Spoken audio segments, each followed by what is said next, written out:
Greetings. I wanted to do a post on an experience I had with the Model X test drive where I almost had an accident, which I thought was interesting.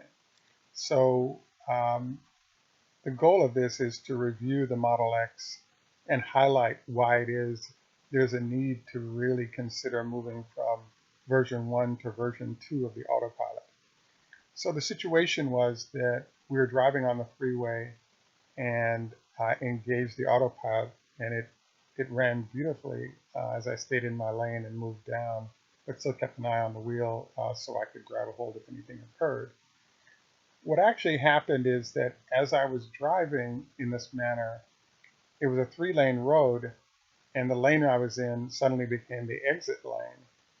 And as I was trying to preparing to move over to to to stay, if you will, on the freeway, another car pulled up on my left-hand side that wanted to take the exit, but they were trying to circumvent me in a crazy way to get to the exit.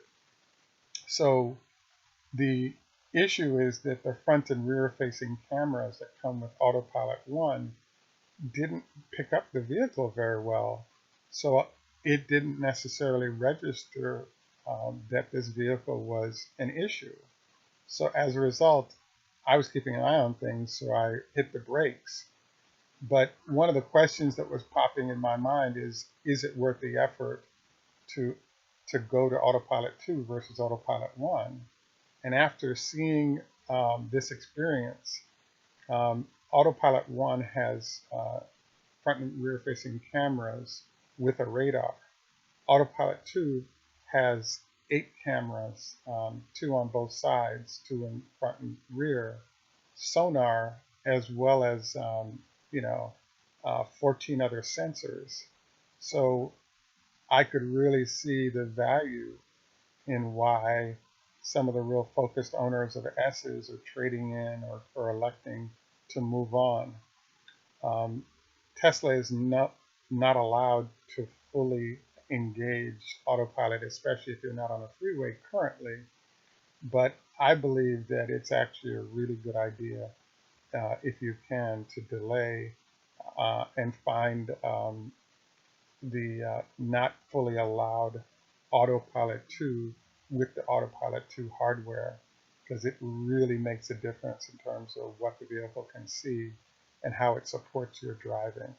So I came out of the situation fine.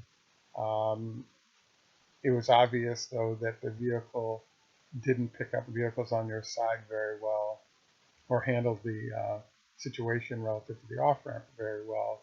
But that completely changes with the new both hardware and software that's coming up. Um, the one other question mark that popped up out of this whole situation is that currently Tesla has a pricing model where if you choose to get a vehicle, there are 2 stages. You pay $5,000 for basic functions on the autopilot and an additional $4,000 to get fully functional autopilot. The issue is that Tesla doesn't have approval, at least in the United States, they don't have approval to go full autopilot. So as a result, you're required to pay for autopilot ahead of time. And once you pay for it, it's not fully functional. So I think there's an interesting question for owner buyers about whether or not to pick up the $5,000 or the $9,000 version of the autopilot right now, because you can simply download it once it's fully approved to be used in your area, and so therefore you don't have to pay for something you can't use.